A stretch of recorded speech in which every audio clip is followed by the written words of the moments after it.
এই চম্পা, তোর সাথে একটা কথা ছিল। আসলে পরের মাসে আমরা পরিবারের সবাই কাশ্মীরে ঘুরতে যাচ্ছি। তোকেও কিন্তু আমাদের সঙ্গে যেতে হবে, কারণ তুই তো জানিস বাইরের খাবার আমরা একদমই খাই না। তাই তোকেও আমরা সঙ্গে করে নিয়ে যাব। কাশ্মীরে যেতে হলে আমাদেরকে ট্রেনে 2 দিন থাকতে হবে, তাই তুই আমাদেরকে ট্রেনের মধ্যে রান্না করে খাওয়াবি, আর কাশ্মীরে যাওয়ার পরও ওখানে গিয়ে আমাদেরকে রান্না বান্না করে খাওয়াবি। না মাসিমা, আমাকে ক্ষমা করবেন। আমি আমার পরিবারকে ছেড়ে, বাচ্চাদেরকে ছেড়ে আপনাদের সঙ্গে কোথাও যেতে পারবো না। আপনারা আমাকে ছুটি দিয়ে দিন, আর যদি পারেন অন্য কাউকে সঙ্গে করে নিয়ে যান, যে আপনাদেরকে রান্না করে খাওয়াতে পারবে। এই শুনে চম্পা দেবী প্রচন্ড পরিমাণে বিপদে পড়ে, আর সে চম্পার মতো আরো অনেক রাঁধুনির সঙ্গে কথা বলে, কিন্তু কোনো রাঁধুনি কিংবা কাজের মেয়ে তাদের সঙ্গে কাশ্মীরে যেতে চায় না। এমন পরিস্থিতিতে চম্পা দেবী কি করবে কিছুই বুঝে উঠতে পারে না। তাই অনেক ভাবনা চিন্তা করার পর চম্পা দেবী তার বড় ছেলে শঙ্করের বিয়ে দেবে বলে ঠিক করে, যাতে বিয়ের পর বৌমাকে নিয়ে তারা সবাই কাশ্মীরে ঘুরতে যেতে পারে। বুঝলি রিঙ্কি, এছাড়া কিন্তু আমাদের কাছে আর কোনো উপায় নেই। আমরা যখনই কোথাও যাওয়ার প্ল্যান করি তখনই আমাদের প্ল্যান ক্যান্সেল হয়ে যায়, কারণ কোনো রান্নার লোক আমাদের সঙ্গে যেতে চায় না। তবে এবার আমরা ভেবে নিয়েছি আমাদেরকে কি করতে হবে, আর তোর বৌদি যখন বাড়িতে আসবে তোর বৌদিকে সঙ্গে নিয়েই আমরা কাশ্মীরে যাব, আর রান্না বান্নার দায়িত্ব তোর বৌদির উপর চাপিয়ে দেব। ওয়াও, এত ভালো আইডিয়া তোমার মাথায় আগে আসেনি কেন মা?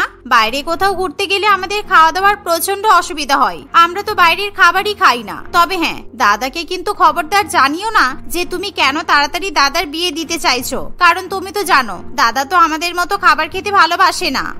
এমনই ভাবনা চিন্তা করে কিছুদিনের মধ্যেই লতা দেবী তার বড় ছেলে শঙ্করের জন্য গ্রামের এক সুন্দর সুশীল সংস্কারী মেয়েকে পছন্দ করে। মেয়েটির নাম ছিল রূপালী। রূপালী একেবারে গ্রামের সাধারণ সহজ সরল মেয়ে ছিল, কিন্তু সে দেখতে অত্যন্ত সুন্দরী হওয়ায় শঙ্কর তাকে বিয়ে করার জন্য রাজি হয়ে যায়।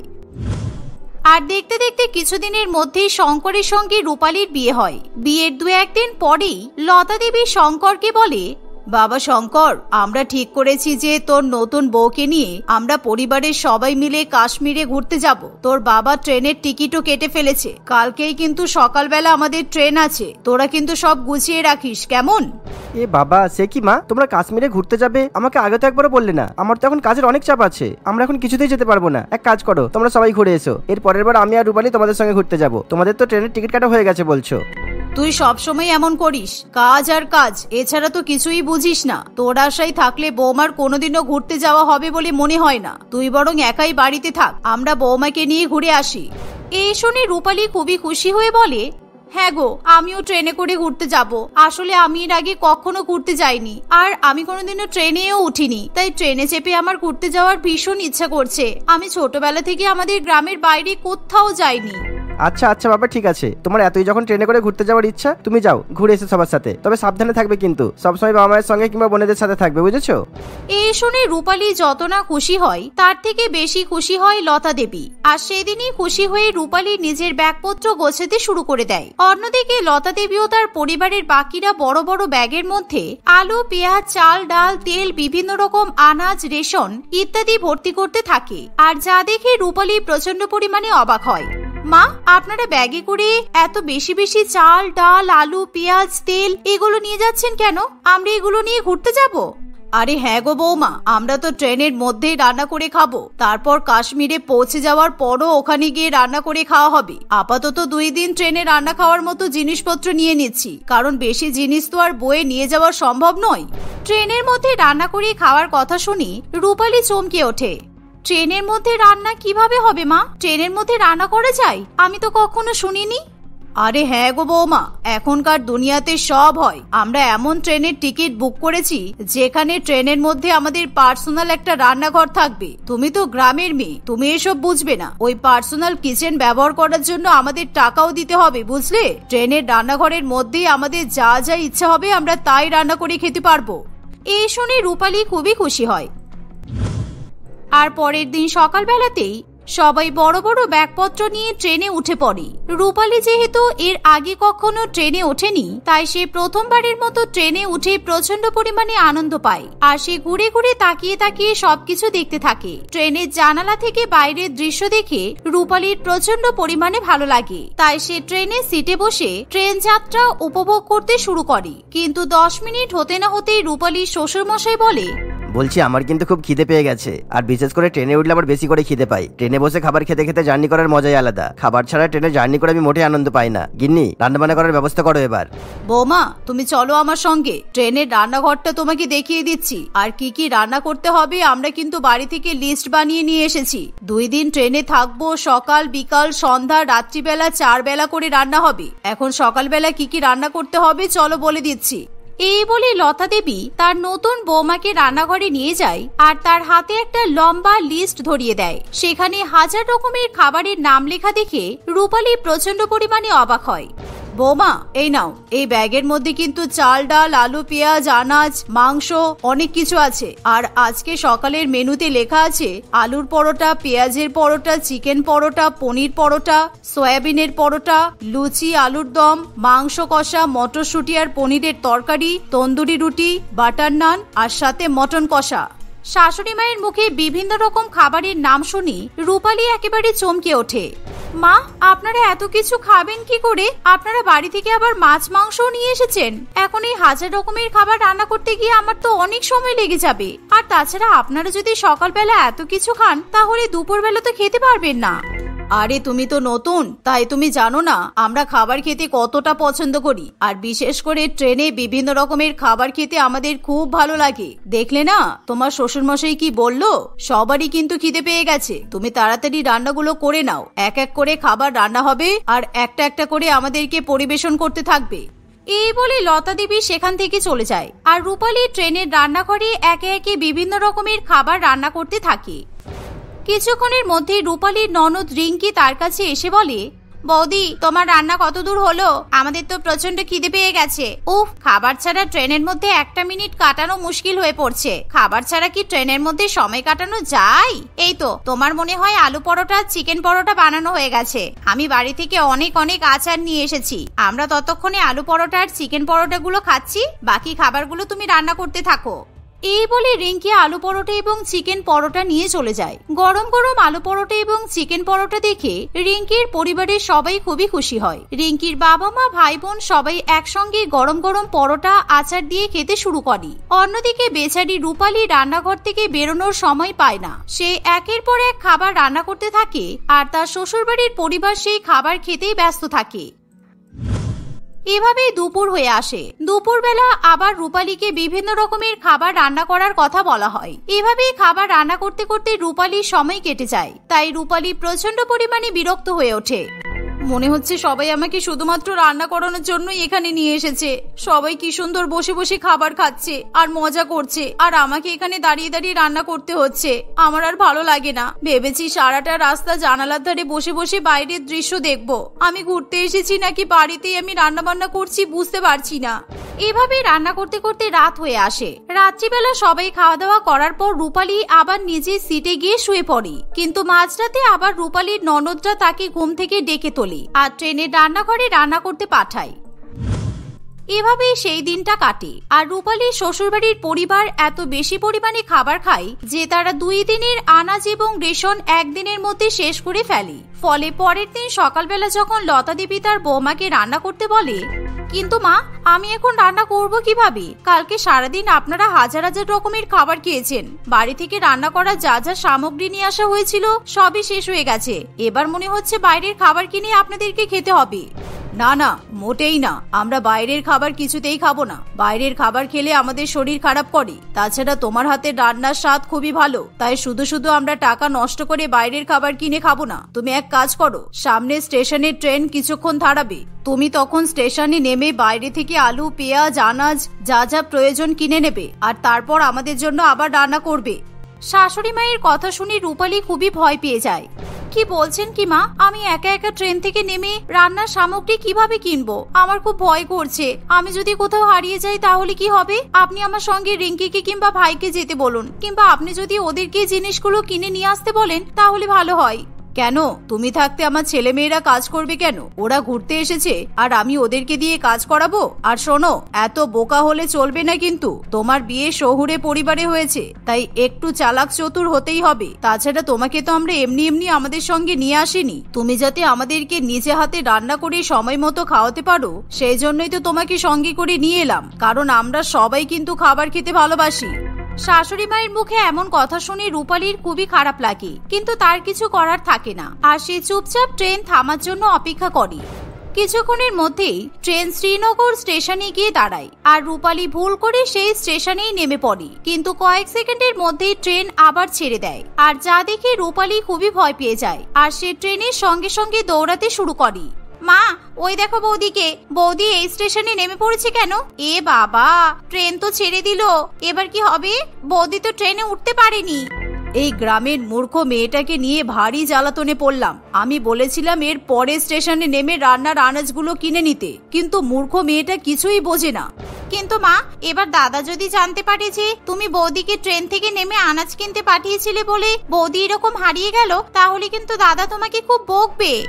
ও তুই চিন্তা করিস না তো, আমি তোর দাদাকে বলে দেব ওই গ্রামের মূর্খ মেয়েটা ইচ্ছা করে ট্রেন থেকে নেমে পড়েছে। তোরা কেউ কিন্তু আসল সত্যিটা বলবি না, আর এখন বিশেষ করে তোর দাদাকে কিছু বলার দরকার নেই। আমরা যখন ঘুরে বাড়িতে ফিরবো তখন ব্যাপারটা বলবো, না হলে কিন্তু আমরা মজা করতে পারবো না। অন্যদিকে রূপালী স্টেশনে বসে বসে প্রচন্ড পরিমাণে কান্নাকাটি করতে থাকে। যেহেতু সে গ্রামের সরল সিধেসাদা মেয়ে ছিল, তাই কিভাবে নিজের শ্বশুর বাড়িতে ফিরে যাবে সে কিছুই বুঝে উঠতে পারে না। এমনকি তার কাছে কোন রকম মোবাইল ফোন বা টাকা পয়সাও থাকে না। শুধু তাই নয়, শঙ্করের ফোন নাম্বারটুকুও সে জানে না। তাই সে একভাবে সেই শ্রীনগর স্টেশনে বসে কান্নাকাটি করতে থাকে। কিন্তু সৌভাগ্যবশত পরের দিন শঙ্কর তার সমস্ত রকমের কাজ মিটিয়ে কাশ্মীরে যাওয়ার ট্রেনে উঠে পড়ে তার ফ্যামিলিকে সারপ্রাইজ দেবে বলে। আর একদিন পর ট্রেন যখন সেই শ্রীনগর স্টেশনে গিয়ে পৌঁছায়, তখন সৌভাগ্যবশত ট্রেনের জানালা দিয়ে শঙ্কর রূপালীকে দেখতে পায়। আর তখনই শঙ্কর ট্রেন থেকে নেমে পড়ে, আর রূপালী কাঁদতে কাঁদতে শঙ্করকে সব কথা খুলে বলে। আমাকে ক্ষমা করে দাও রূপালী, আমার পরিবার তোমার সঙ্গে যা করেছে একদমই ঠিক করেনি। আসলে আমার পরিবারের কাছে সবচেয়ে গুরুত্বপূর্ণ জিনিস হচ্ছে খাবার। ওরা খাবার ছাড়া অন্য কোনো কিছুই বোঝে না। একবার ওরা বাড়িতে ফিরে আসুক, তারপর ওদের সঙ্গে আমার হিসাব আছে। শঙ্কর তখনই বাড়িতে ফিরে যাওয়ার ট্রেনে উঠে পড়ে।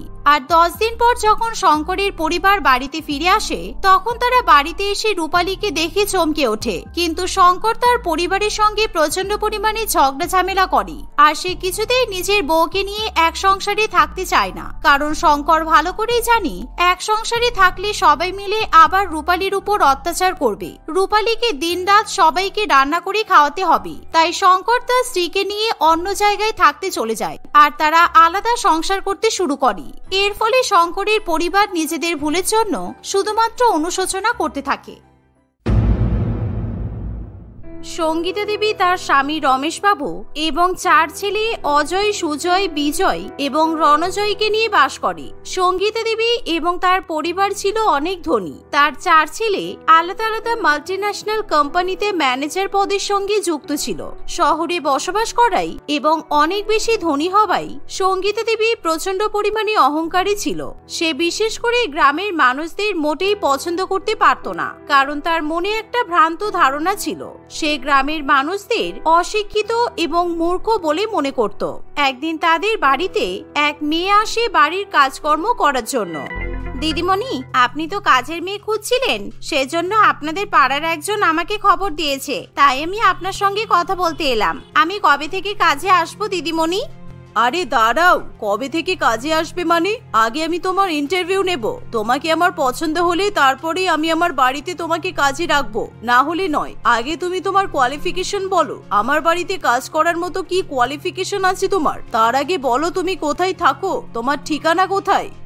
দিদিমণি, আমার কোয়ালিফিকেশন বলতে আমি শুধুমাত্র উচ্চ মাধ্যমিক পাশ করেছি। তারপর বাবা মায়ের টাকা পয়সা না থাকায় আমি আর বেশি দূর পর্যন্ত পড়াশোনা করতে পারিনি। কিন্তু আমার কলেজে ভর্তি হওয়ার খুব ইচ্ছে ছিল। আর আমার বাড়ি হলো রামনগর গ্রামে, আপনাদের এখান থেকে অনেকটাই দূরে। শান্তির কথা শুনে সঙ্গীতা দেবী প্রচন্ড পরিমাণে রেগে যায়। কি তুমি একজন গ্রামের মেয়ে? তুমি ভাবলে কি করে তোমার মতো গ্রামের মূর্খ মেয়েকে আমি আমার বাড়িতে কাজে রাখবো? তোমরা গ্রামের মেয়েরা নিজেকে কি মনে করো তোমরা শহরের মডার্ন বাড়িতে কাজ করতে পারবে? একদমই নয়। আমি কোনো গ্রামের মূর্খ মেয়েকে আমার বাড়িতে কাজে রাখবো না। আমার বাড়িতে কাজ করতে গেলে শহরের শিক্ষিত হতে হবে। চলে যাও এখান থেকে। এভাবেই সঙ্গীতা দেবী সেই গ্রামের মেয়েকে অপমান করে বাড়ি থেকে তাড়িয়ে দেয়। আর যা দেখে রমেশ বাবুর খুবই খারাপ লাগে। সঙ্গীতা, তুমি কিন্তু এটা একদমই ঠিক করলে না। মেয়েটা গ্রামের বলে তুমি ওকে মূর্খ ভেবে অপমান করলে। তুমি কিন্তু ভুলে যাচ্ছ তুমি একজন গ্রামের মেয়ে। আমি তোমাকে গ্রাম থেকে বিয়ে করে শহরে নিয়ে এসেছিলাম। আর তাছাড়া মেয়েটা তো বললো উচ্চ মাধ্যমিক পর্যন্ত পড়াশোনা করেছে, তারপরেও তুমি ওকে মূর্খ বলছো। গ্রামের লোকেরা যতই পড়াশোনা করুক না কেন, ওরা মূর্খ তো মূর্খই থেকে যায়। ওরা কোনোদিনও আমাদের শহরবাসীর মতো মডার্ন কিংবা স্মার্ট হতে পারে না। আর তাই আমি গ্রামের গেও মানুষদের কখনোই পছন্দ করতে পারি না। ঠিক এমন সময় তাদের বাড়ির কলিং বেল বেজে ওঠে। আর সঙ্গীতা দেবী খুবই খুশি হয়ে তাড়াতাড়ি করে দরজা খোলে। সে দেখে যে তার 4 ছেলে বিয়ে করে নিজেদের নতুন বউদেরকে বাড়িতে নিয়ে এসেছে। আর যা দেখে সঙ্গীতা দেবী এবং রমেশ বাবু দুজনেই খুবই খুশি হয়। বাহ, তোরা এত সুন্দর সুন্দর মেয়েকে পছন্দ করেছিস। আমি খুব খুশি হয়েছি। তোরা আজকালকার মডার্ন ছেলেদের মতো নিজেদের পছন্দের মেয়েকে বিয়ে করেছিস। আমি এটাই তো চেয়েছিলাম যে আমার ছেলেরা নিজেদের পছন্দ মতো মেয়েদেরকে বিয়ে করে বাড়িতে নিয়ে আসবে। এটাই তো আজকালকার মডার্ন যুগের ট্রেন্ড। দেখাশোনা করে বাবা মা ছেলে মেয়েদের বিয়ে দেবে, এগুলো গ্রামেই চলে, শহরে এসব এখন চলে না। যাক, তুমি তাহলে খুশি হয়েছো। তা না হলে আমি তো আবার ভাবলাম তুমি হয়তো বাড়িতে এখনই অশান্তি শুরু করবে। এবার তুমি তোমার বৌমাদের বরণ করে বাড়িতে তোলো।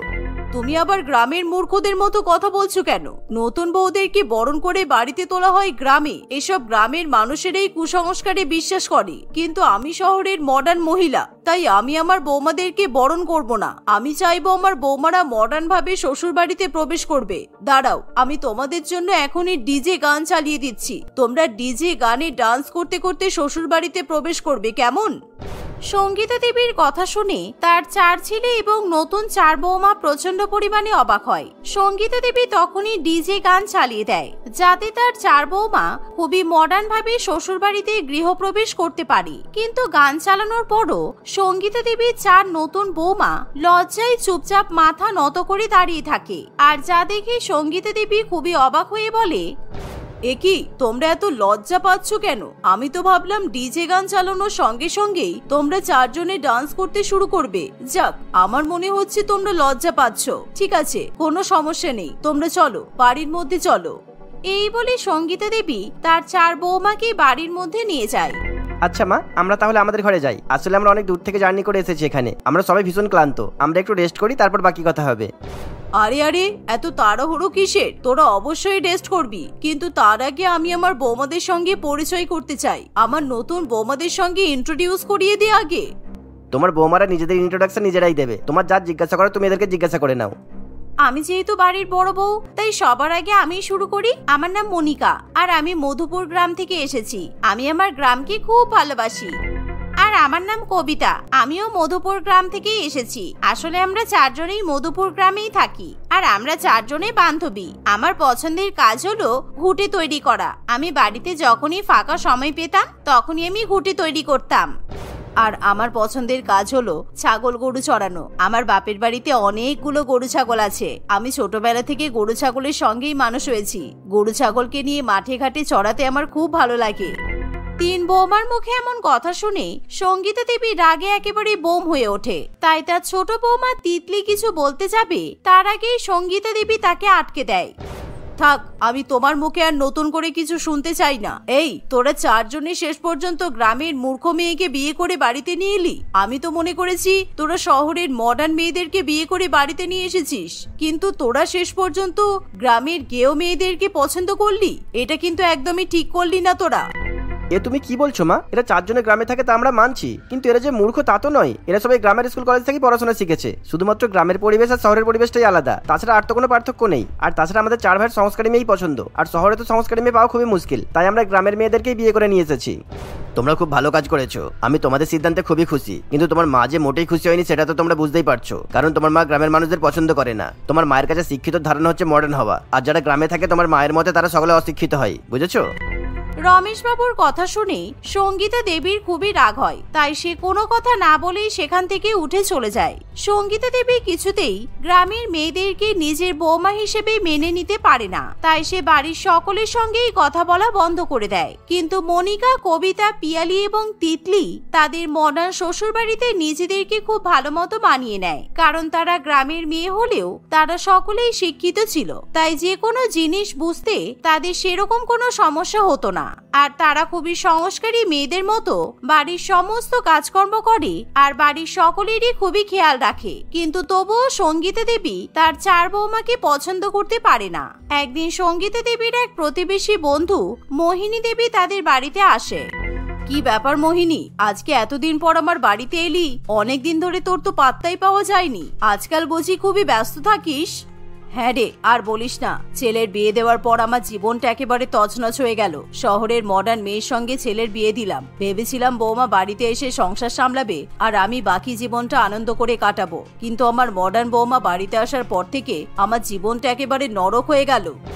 এমন সময় সঙ্গীতা দেবী 4 বৌমা জলখাবার নিয়ে সেখানে আসে। কাকিমণি, এই নিন, আমরা আপনাদের জন্য জলখাবার নিয়ে এসেছি, কারণ আপনি আমাদের বাড়ির অতিথি। আর আমাদের বাবা মায়েরা সবসময় বলে বাড়িতে অতিথি এলে আগে তাকে জলখাবার দেওয়া উচিত। আপনি আগে কিছু খেয়ে নিন, তারপর আমাদের শাশুড়ি মায়ের সঙ্গে গল্প করবেন। এই, তোমাদেরকে কে লেকচার ঝাড়তে বলেছে? যাও চুপচাপ এখান থেকে, একদম আমাদেরকে ডিস্টার্ব করবে না। এভাবেই সঙ্গীতা দেবী তার 4 বৌমাকে সেখান থেকে তাড়িয়ে দেয়। আচ্ছা, তুই কি বলছিলিস জানো? তোর একটা মাত্র ছেলে, তুই এত ভালো মডার্ন বৌমা পেয়েছিস। তোর তো ভাগ্য খুবই ভালো যে তোর ছেলে মডার্ন মেয়েকে বিয়ে করেছে, তারপরও তুই বলছিস তোর জীবন নরক হয়ে গেছে। হ্যাঁ রে বাবা, আমি যা বলছি ঠিকই বলছি। আমার বৌমা এক মুহূর্ত বাড়িতে থাকে না, সারা দিন শুধু বন্ধু বান্ধবদের সঙ্গে টই টই করে ঘুরে বেড়ায়, আবার রাত্রিবেলাতেও নাইট ক্লাবে যায়, পাবে যায়, সারা রাত পার্টি করে, আর আমাকেই বাড়ির সমস্ত কাজকর্ম করতে হয়। ঠিক এমন সময় মোহিনী দেবীর মডার্ন বৌমা প্রিয়াঙ্কা তার 2-1 বন্ধু বান্ধবকে নিয়ে সেখানে চলে আসে। প্রিয়াঙ্কা এবং তার বন্ধুরা সকলেই খুবই মডার্ন শর্ট ওয়েস্টার্ন ড্রেস পরেছিল, আর যা দেখে সঙ্গীতা দেবীর খুবই ভালো লাগে। শাশুড়ি মা, আপনি এখানে বসে আপনার বন্ধুর সঙ্গে গল্প করছেন? আপনি জানেন না 10টা বেজে গেছে? আমার বন্ধুদের সঙ্গে বাইরে বেরোনোর সময় হয়ে গেছে। আজকে আমি আমার বন্ধুদের সঙ্গে শপিং করতে যাব, কারণ রাতে আমার একটা পার্টি আছে, আর আমি পার্টিতে পরে যাওয়ার জন্য আমার সুন্দর একটা ড্রেস কিনবো। আপনি বাড়িতে যান, কারণ বাড়িতে এখন কেউ নেই। ঠিক আছে বৌমা, তুমি একটু দাঁড়াও, আমি এক্ষুনি যাচ্ছি। আমিও তো ওয়েট করতে পারবো না, ওকে? আমার দেরি হয়ে যাচ্ছে। আমার বন্ধুরা আমাকে ডাকতে বাড়িতে চলে এসেছে। আমি এখান থেকে সোজা শপিং মলে যাচ্ছি, আর বাড়ির দরজা জানালা সবই কিন্তু খোলা আছে, তাই চুরি হয়ে গেলে আপনি আমাকে কিছু বলতে পারবেন না। চলো গাইস, শপিং করতে যাই। এই বলে প্রিয়াঙ্কা তার বন্ধুদেরকে নিয়ে সেখান থেকে চলে যায়। এর ফলে মোহিনী দেবী কোনো খাবার না খেয়েই বাধ্য হয়ে বাড়িতে চলে যায়। আর এমন ঘটনা দেখার পরও সঙ্গীতা দেবীর একবারও মনে হয় না যে সে ভাগ্য করে খুবই ভালো সংস্কারী বৌমা পেয়েছে, বরং মোহিনী দেবীর মডার্ন বৌমাকে তার মনে মনে খুবই পছন্দ হয়। এরকম ভাবে আরো 2-4 দিন কাটে। সঙ্গীতা দেবী কিছুতেই তার বৌমাদের সঙ্গে ভালো মুখে কথা বলে না। সে সবসময় তার বৌমাদেরকে গ্রামের মূর্খ গেও বলে অপমান করে। একদিন বিকেল বেলা 4 বৌমা ব্যালকনিতে দাঁড়িয়ে একে অপরের সঙ্গে গল্প করে। আমাদের গ্রামটাই খুবই ভালো ছিল রে, শহরে বিয়ে করে খুব ভুল করেছি। শহরের মানুষেরা কেউ কারোর সঙ্গে ভালোভাবে কথা বলে না, সবাই একা একা থাকতেই ভালোবাসে। আর আমাদের গ্রামে বিকাল হলেই যেন চারিদিকে মেলা হয়, সবাই এক জায়গায় হয়ে একে অপরের সঙ্গে গল্প করে, তারপর গ্রামের মেয়েরা মহিলারা একসঙ্গে শাক তোলে। আমার খুব ভালো লাগে। সত্যি আমারও গ্রামের দিনগুলোর কথা খুব মনে পড়ে। আর শহরের মানুষেরা নিজেরা ঘরের মধ্যে বন্দি থাকে। আর ওই দেখ, একটা ষাঁড় গরু দেখা যাচ্ছে। শহরে পুরো জিনিসটাই উল্টো, গরু ছাগলরা বাইরে ঘুরে বেড়াচ্ছে আর মানুষরা ঘরে বন্দি। ঠিক এমন সময় তারা দেখে যে মোহিনী দেবীর মডার্ন বৌমা নেশাগ্রস্ত অবস্থায় বাড়ির দিকে যাচ্ছে। আর এমন সময় সেই ষাঁড় গরু প্রিয়াঙ্কার দিকে ধেয়ে আসে। এর ফলে প্রিয়াঙ্কা খুবই ভয় পেয়ে যায়, আর সে বাঁচাও বাঁচাও বলে চিৎকার করে ওঠে। এমন সময় সঙ্গীতা দেবীর 4 বৌমা সেখানে ছুটে যায় আর সেই ষাঁড় গরুর হাত থেকে প্রিয়াঙ্কাকে রক্ষা করে। তোমাদেরকে অনেক ধন্যবাদ, তোমরা আমার বৌমাকে রক্ষা করলে। তোমরা যদি না থাকতে তাহলে জানি না আমার বৌমার আজকে কি হতো। আমার মডার্ন বৌমা তো মদ খেয়ে টলতে টলতে বাড়ি ফিরছে, ওর নিজের পায়ে হেঁটে বাড়ি যাওয়ার মতো ক্ষমতা নেই। কিন্তু তোমরা ওই ষাঁড় গরুটাকে শান্ত করলে কিভাবে? কাকিমণি, আমরা 4 জনেই গ্রামে থাকি আর ছোটবেলা থেকে আমরা গরু ছাগল পুষেছি, তাই কিভাবে গরু ছাগলদের শান্ত করতে হয় আমরা খুব ভালো মতোই জানি। তোমরা গ্রামের মেয়ে, তোমাদেরকে দেখে তো বোঝাই যায় না। সত্যি তোমরা খুবই সংস্কারী। আমার বৌমাটাও যদি তোমাদের মতো সংস্কারী হতো তাহলে আমি খুব খুশি হতাম। আমি তোমাদের কাছে হাত জোড় করে একটা অনুরোধ করতে চাই, দয়া করে আমার বৌমাকে তোমাদের মতো বানিয়ে দাও। আমি চাই আমার মডার্ন বৌমা যেন তোমাদের মতো সংস্কারী হয়ে যায়, তাহলেই আমি খুব খুশি হব। কারণ আমার এরকম মডার্ন বৌমা চাই না, আমার সংস্কারী বৌমা চাই। এই ঘটনা থেকে সঙ্গীতা দেবী মনে মনে তার ভুল বুঝতে পারে আর সে তখনই তার 4 বৌমার কাছে ক্ষমা চায়। সঙ্গীতা দেবী 4 বৌমা সেদিন থেকে প্রিয়াঙ্কার সঙ্গে বন্ধুত্ব করে আর প্রিয়াঙ্কাকে সংস্কার আচার শেখাতে থাকে। এর ফলে কিছুদিনের মধ্যেই প্রিয়াঙ্কাও তাদের মতো সংস্কারী হয়ে যায় আর যা দেখে মোহিনী দেবী খুবই খুশি হয়। এভাবেই সঙ্গীতা দেবীর মন থেকে গ্রামের মানুষদেরকে নিয়ে ভ্রান্ত ধারণা দূর হয়ে যায় আর সে এখন তার বৌমাদেরকে যথেষ্ট সম্মান করে এবং যোগ্য মর্যাদা দেয়।